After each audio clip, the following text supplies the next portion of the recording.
Kosem dan Ciklau boleh dong share tips-tips konkret untuk hidup hemat.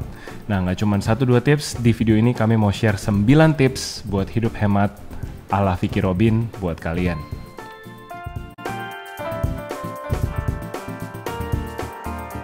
Hai guys, welcome back to our channel. Kembali lagi dengan gue Samuel dan ini istri gue Claudia. Kami pasangan suami istri kantoran dalam perjalanan menuju financial independence. Di channel ini kalian akan menemukan banyak video-video seputar karir, keuangan, dan adulting, dan topik-topik menarik lainnya. Jadi kalau kalian tertarik dengan channel ini, tertarik dengan video-video yang ada di sini, jangan lupa untuk subscribe atau follow supaya kita bisa ketemu lagi minggu depan saat ada episode baru. Kan selama ini kita udah ngomongin soal pentingnya hidup hemat, pentingnya hidup frugal, tapi masih banyak nih yang DM, yang curhat, gimana cara konkretnya gitu, gimana caranya biar bisa mengontrol belanja, gimana caranya biar bisa tetap enjoy walaupun nggak belanja gitu. Nah, di video kali ini kita akan langsung share nih 9 cara konkret biar bisa mengontrol pengeluaran, biar bisa hidup lebih hemat. Nah, dan sebenarnya tips-tips ini tuh tanpa kami sadari selama 11 tahun lebih terakhir ini sudah kami jalani, tapi tidak terstruktur gitu. Nah, kemarin ini pas baca bukunya Vicky Robin yang berjudul Your Money or Your Life, wah, ternyata sudah ditulis dengan sangat singkat, padat, jelas, dan terstruktur oleh Vicky Robin. Jadinya ya udah, kita akan share hari ini tipsnya satu persatu beserta sedikit pengalaman kami gitu ya dalam mengaplikasikan masing-masing tips tersebut. Nah, mungkin sebelum masuk ke tipsnya sedikit tentang Vicky Robin kali ya. Jadi Vicky Robin ini adalah, kalau bisa dibilang dia salah satu pionirnya FIRE movement di Amerika Serikat. Seperti teman-teman yang mungkin sudah baca-baca tentang FIRE movement ketahui, FIRE movement ini dimulai di Amerika Serikat kurang lebih tahun 90-an dan diawali oleh kegelisahan karyawan-karyawan gitu, yang mereka mulai merasa kayak, aku sampai kapan ya harus bekerja sampai banting tulang sampai kayak gini gitu, harus ngerjain lemburan, harus weekend mungkin kerja juga gitu. Jadi mulailah pendekatan baru tentang mengelola uang gitu, yang akhirnya kita kenal dengan nama FIRE movement ini, FIRE movement Financial Independence Retire Early. Nah, meskipun banyak dari teman-teman yang mungkin nggak pengen retire early juga gitu ya, mungkin kita boleh ambil positifnya dari sisi financial independence-nya. Jadi kalau kita bisa ngikutin cara ngatur uangnya, kalau kita bisa ngikutin cara ngelola uangnya, sebenarnya dengan mencapai financial independence itu kita bisa punya lebih banyak freedom sebenarnya, lebih banyak kebebasan untuk bisa ngatur waktu kita sendiri.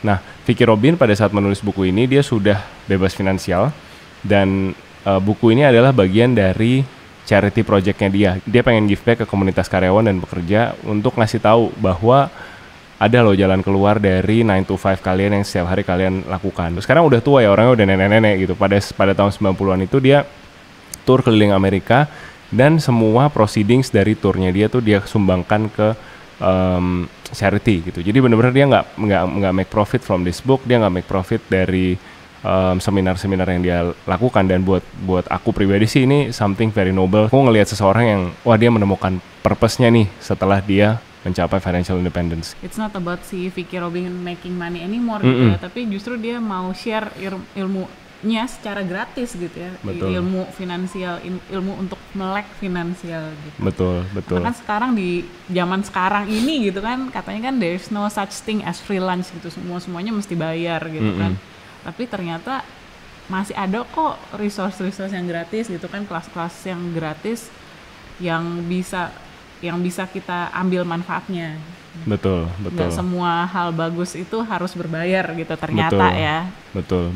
Bukan, no offense ya buat teman-teman yang jualan kelas atau punya bisnis training gitu ya, tapi buat kami ini sesuatu yang beda aja gitu. Orang ini punya all the reasons untuk make more money gitu ya, lewat programnya dia, lewat projectnya dia, tapi instead yang dilakukan oleh Vicky dan timnya adalah ya udah, kita akan lakukan ini untuk charity. Bagi gitu. Ilmu gratis.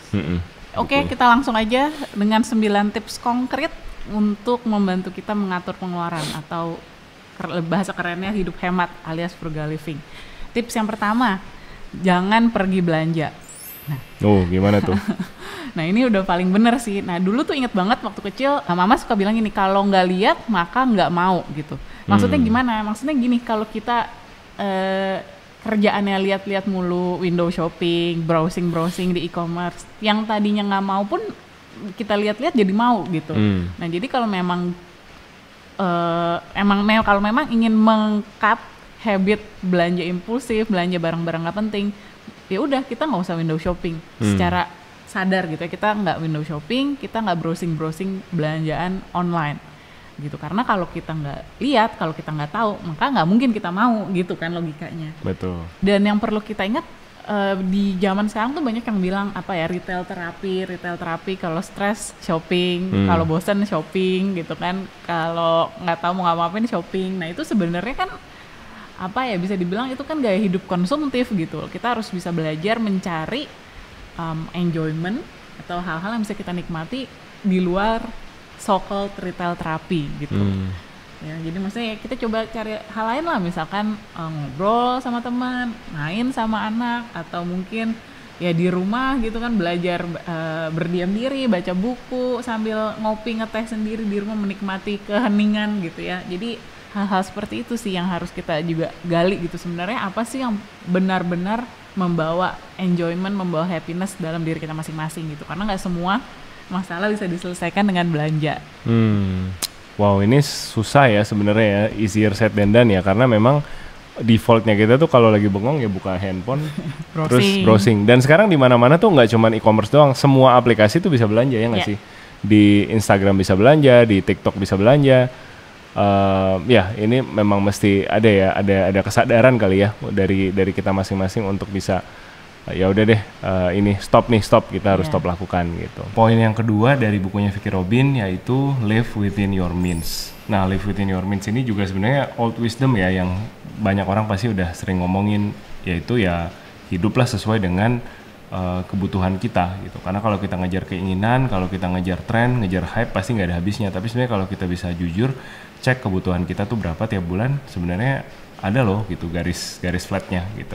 Sebenarnya kan udah ada gitu ya piramida kebutuhan yang kita juga udah pernah bahas di salah satu video ya, nanti aku taruh di atas. Itu ya apa, misalkan sandang pangan papan gitu ya, itu yang jadi dasar. Berarti kalau kita cek dari masuk ke struktur gaji kita tiap bulan, misalkan dari sandang, baju kita masih ada nggak baju layak pakai buat ke kantor. Terus pangan, makan 3 kali sehari cukup nggak, bergizi nggak, bernutrisi nggak gitu ya, nggak sekedar makan yang viral-viral atau sering jajan tapi nutrisinya nggak diperhatiin. Terus papan, ada nggak kita budget yang kita alokasikan secara disiplin untuk misalkan yang lagi cicil rumah ya cicil rumah, kalau yang masih tinggal di kontrakan atau memang memutuskan untuk sewa gitu ya, pastikan budgetnya ada gitu, jangan kebalik-balik. Tentunya buat yang udah punya anak masih ada yang namanya uang sekolah gitu ya, beli baju seragam dan lain sebagainya.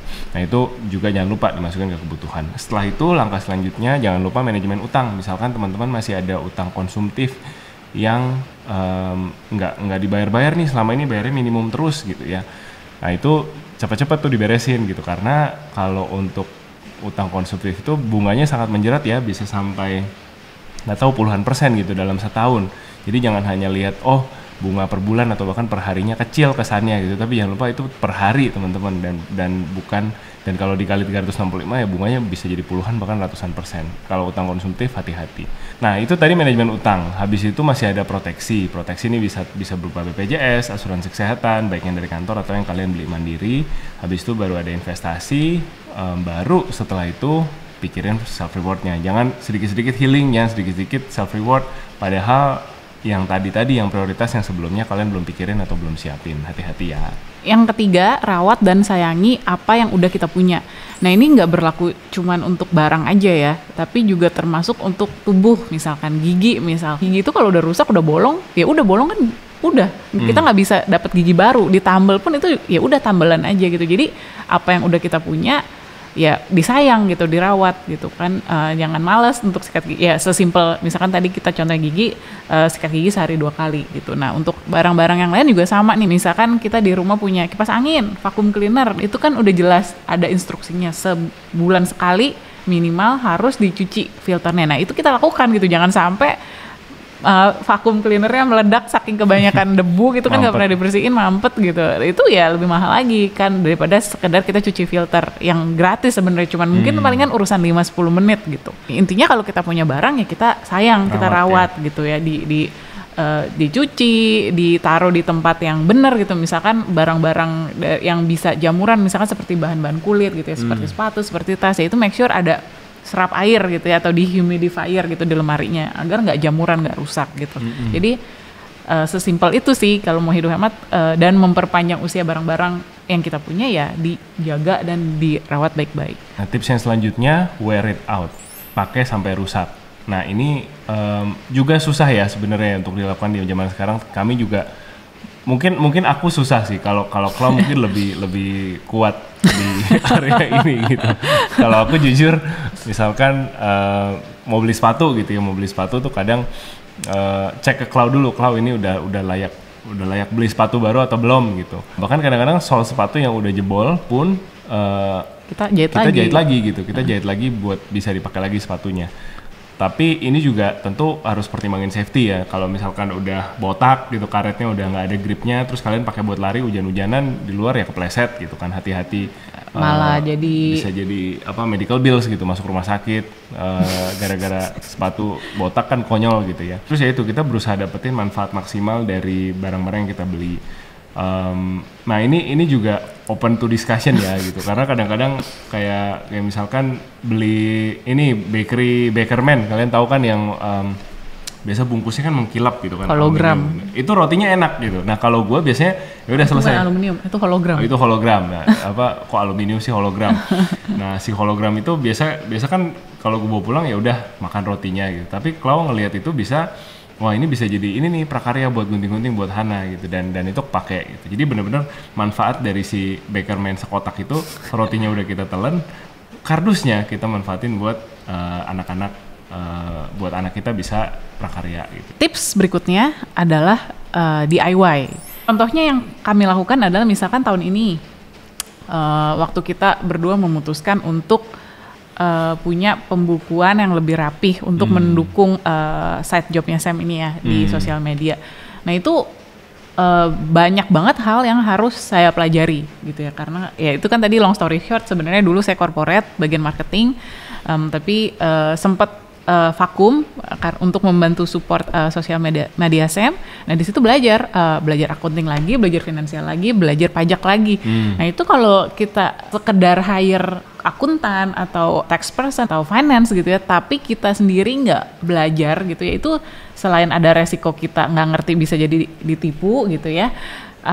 Dan juga ternyata ada juga resiko, ternyata simple banget ya, ternyata cuman bikin pembukuan kayak gitu, ternyata cuman lapor pajaknya cuman kayak gitu aja, bisa sendiri lewat online, DJP online, lalu transfer lewat Tokopedia. Nah sebenarnya kalau kita luangkan sedikit waktu aja gitu ya untuk mencari tahu dan mempelajari, ternyata tidak sesusah itu, dan kita bisa menghemat untuk bisa ternyata kita lakukan sendiri gitu. Sebenarnya ya DIY itu selain kita terus upgrade diri sendiri biar makin pinter, biar otaknya nggak mandek gitu ya, terus memperkaya diri sendiri, ya juga bisa untuk menghemat sih pada ujung-ujungnya. Ini something that you guys need to assess juga way gitu ya, karena kami tahu juga kan kalau orang kantoran kan sibuk gitu ya, kita kadang-kadang ngerasa kita nggak bisa, daripada gue kerjain sendiri mending gue bayar orang. Nah itu ditimbang-timbang masing-masing, kira-kira mana sih yang lebih frugal. Nah yang berikutnya itu anticipate your needs. Ini gue bisa relate banget karena ada spending besar yang terkesannya ngagetin gitu kalau kita lihat jumlah uang yang keluar dalam hidup kita. Tapi sebenarnya itu hal-hal yang kita udah bisa antisipasi. Kayak misalkan premi asuransi. Kami punya premi asuransi kesehatan cukup besar gitu, dan bayarnya tahunan, dan sekali bayar kan buat 3 orang gitu ya, aku, Klaus sama Hana. Nah ceritanya kenapa kami bisa punya premi asuransi ini, ada videonya, nanti aku share di atas. Nah premi asuransi ini sebenarnya itu sesuatu yang kita bisa prepare bulan ke bulan untuk nyiapin dananya ada di akhir tahun. Gimana caranya, ya dicicilin aja gitu. Jadi aku kasih target ke diriku sendiri, dalam setahun aku harus bisa kumpulin sekian gitu untuk premi 3 orang. Terus misalkan kepengen beli handphone baru gitu ya, udah berasa nih handphone udah mulai berat, udah mulai ada kebutuhan untuk ganti handphone karena kita buat handphone untuk konten. Ya udah dari mulai misalkan 2 tahun atau berapa tahun sebelumnya udah mulai ditabungin gitu. Jadi dengan kita antisipasi pengeluaran-pengeluaran besar dan kita tahu kira-kira kapan kita mau beli, kita jadi nggak impulsif gitu. Dalam proses menabung itu tiba-tiba handphone barunya keluar, ya uangnya belum ada, sabar, kita belum bisa beli. Hal yang lebih simpel dari itu misalkan misalkan soal makan gitu ya. Kalau kita makan mutusin mau masuk restoran pada saat perut udah lapar, biasanya itu akan lebih susah ya membuat keputusan secara objektif karena ya udah lapar gitu, apa aja dia masuk gitu. Tapi kalau kita udah plan ahead, ini aku ingat sih pas zaman kita pacaran dulu, Klaus suka ngumpulin tiket Groupon ya Klaus. Sekarang udah nggak ada diskonan Groupon, lah, jadi cari diskonan. beli tiket diskonan gitu, harga tiketnya berapa, nanti pas tukerin ke restorannya udah ada menunya gitu, udah ada set menunya. Nah gitu ngebantu kita sih untuk bisa berhemat pada saat pacaran gitu. Intinya kalau kita bisa belanja jauh-jauh hari, kita jadi punya waktu untuk cari opsi yang paling murah. Best dealnya apa tadi kata saya, kita bisa cari tempat yang diskon, kita bisa cari coba promonya, apa pakai promo kartu kredit, promo pakai pembayaran online dan sebagainya gitu. Ya intinya sebisa mungkin kita plan ahead, jangan sampai impulse purchase gitu. Karena kalau udah impulse ya kita nggak ada opsi gitu ya, mau nggak mau beli sekarang, mahal pun kita beli gitu. Yang selanjutnya riset value, quality, durability dan price gitu ya. Nah ini sebenarnya sering diilustrasiin sih. Beberapa hari yang lalu lihat postingannya OTW Fire tentang sepatu, kebayangnya lebih simpel gitu. Jadi misalkan beli satu sepatu yang harganya 300.000 gitu ya, tapi pemakaian hanya 1 tahun misalkan, dibandingkan dengan beli satu sepatu yang harganya mungkin lebih mahal 1,5 juta gitu ya, berapa kali lipatnya, tapi bisa dipakai 5 tahun bahkan lebih gitu. Kalau bisa ya kita dapatkan durability tadi gitu. Oke, nggak apa-apa kita bayarnya mungkin sedikit lebih mahal daripada harga barang yang kelas tengah-tengahnya gitu, tapi kalau kita bayar lebih mahal, umurnya mungkin bisa jadi lebih panjang gitu. Dengan umurnya lebih panjang ya kita dalam jangka panjang nggak usah keluar uang berkali-kali. Untuk mobil misalkan, kalian memutuskan beli mobil Eropa yang agak premium, kenapa? Karena kami plan untuk pakai mobil ini at least 10-15 tahun gitu untuk ya jangka panjang. Nggak apa-apa misalkan di awal ada harga premium yang lebih tinggi yang harus kami bayar, tapi karena kami pakainya untuk jangka panjang, jadi benar-benar ya worth it gitu. Kalau kita apa sih istilahnya kalau akuntingnya kalau depresiasinya gitu, kita lihat depresiasinya sampai akhirnya hari ya tahun ke-15 dan seterusnya gitu. Itu sih. Jadi ya itu pertimbangannya bukan sekedar harga gitu ya, karena bisa jadi kalau cuman lihat harganya doang ya mungkin ada banyak lebih murah gitu, tapi dari segi kualitas apakah sama, dari segi durabilitas apakah sama gitu ya. Lanjut poin ke-8, beli dengan harga yang lebih murah. Intinya jangan buru-buru gitu kan. Nah kalau kita nggak buru-buru kan berarti kita bisa ada kesempatan untuk pilih-pilih, ada waktu untuk cari alternatif beli yang lebih murah gitu ya, alternatif beli barang yang sama dengan harga yang lebih murah. Nah gimana caranya bisa beli yang lebih murah? Yang pertama itu dengan cara compare toko dari toko. Jadi compare dari toko ke toko. Nah ini juga zaman sekarang kan karena udah online, udah gampang banget nih sebenarnya untuk bisa cek toko sebelah gitu ya secara online. Selain itu kita juga bisa coba opsi misalkan tawar. Misalkan nih kita ke satu toko mau beli sepatu nih, ke toko sepatu, sepatunya udah tinggal sepasang, pas nomor kita doang gitu. Nah kita bisa coba tanya aja gitu, Pak, ini kan sepatunya udah tinggal satu dan udah di display. Ada nggak diskon barang display misalkan? Nah, maksudnya kan it never hurts to ask. Misalkan kita mau beli meja gitu ya, mejanya atau bangku gitu, tapi udah ada defectnya dikit gitu kan, kayak ada nodanya atau ada yang kecongkel sedikit gitu kan, rusak sedikit tapi nggak kelihatan. Nah, maksudnya itu kita bisa selalu coba tanya aja gitu untuk barang yang udah ada defectnya sedikit seperti ini. Mungkin nggak untuk dapat diskon barang defect gitu tadi ya, diskon barang display.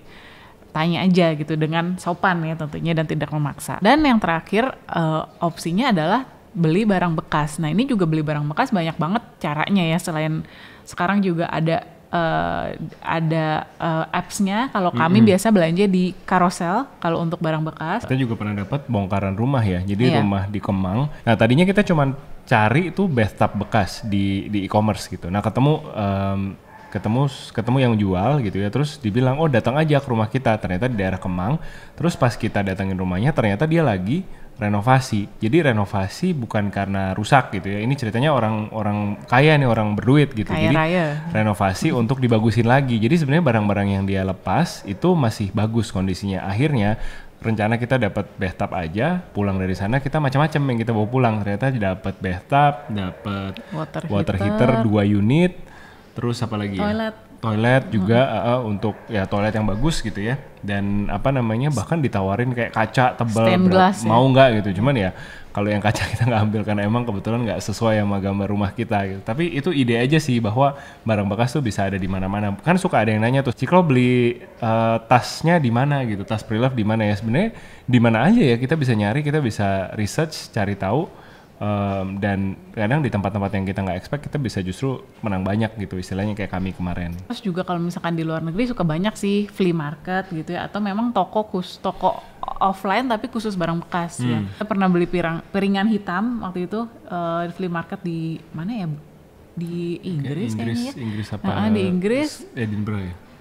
Ya pokoknya Eropa situ ya, dan itu murah banget ya, kayak cuman berapa euro ya, 1-2 euro gitu kan. Terus Sam iseng-iseng bawa pulang, beli beberapa di frame, dan karena Sam papanya memang punya toko frame gitu ya, ya udah iseng pajang di situ. Ternyata ada yang tawar dan laku lumayan cuan gitu. Kalau di Jepang ada yang namanya off house ya. Nah ini favorit kami berdua sewaktu zaman mahasiswa dulu. Di off house ini adalah toko khusus barang-barang bekas. Jadi dari baju, boneka, tas, sepatu, semuanya barang bekas dan masih bagus-bagus banget gitu kondisinya. Ya ini beberapa alternatif ya tadi untuk bisa beli dengan harga yang lebih murah. Selanjutnya tips dari Vicky Robin untuk hidup hemat adalah cari substitute-nya, cari penggantinya. Misalkan biasanya nih Saturday morning bangun agak siang, terus kita keluar cari restoran yang bisa brunch gitu. Nah, bagaimana substitute-nya? Substitute-nya sebenarnya gampang, kita bisa beli bahan-bahan masakannya gitu ya. Beli bahan masakannya kan kalau brunch tuh biasa makannya apa sih? Poached egg gitu, terus sosis, roti, ham, bacon gitu kan, roti-rotian, butter, toast segala macam. Nah kita beli bahannya kita bikin sendiri di rumah atau di kosan gitu. Kan buat yang udah keluarga juga actually lebih nyaman sebenarnya untuk spend time in the morning di rumah karena si kecil nggak usah kita prep buru-buru gitu untuk pergi pagi-pagi gitu. Itu salah satu substitute yang langsung kepikiran. Mungkin yang lebih dekat dengan seharian teman-teman ya pada saat kayak kemarin bahan baku naik gitu kan, harga telur sempat naik dan orang-orang sempat kayak takut sama inflasi segala macam, takut sama minyak goreng naik, terus takut sama resesi tahun depan segala macam. Nah substitute ini menurutku juga sangat applicable gitu ke keseharian. Kalau memang telur lagi naik, ya udah kita cari sumber proteinnya dari tempat lain, misalkan tahu atau tempe. Kalau misalkan minyak goreng lagi naik, jangan banyak-banyak menggoreng, mungkin coba kukus atau rebus gitu ya, sup gitu ya. Jadi sebenarnya banyak akal untuk kita ngakalin gimana caranya kalau hidup kita makin mahal atau alat atau benda-benda yang kita sukai mungkin mahal, ya cari substitusinya yang lebih murah gitu. Kurang lebih itu 9 tips dari Vicky Robin mengenai hidup frugal. Coba dari 9 tips itu yang mana yang kalian udah lakukan, yang mana kalian nggak setuju, kalian nggak bisa lakukan karena kurang applicable sama kondisi kalian, atau mungkin punya tips di luar itu, boleh share di comment box di bawah.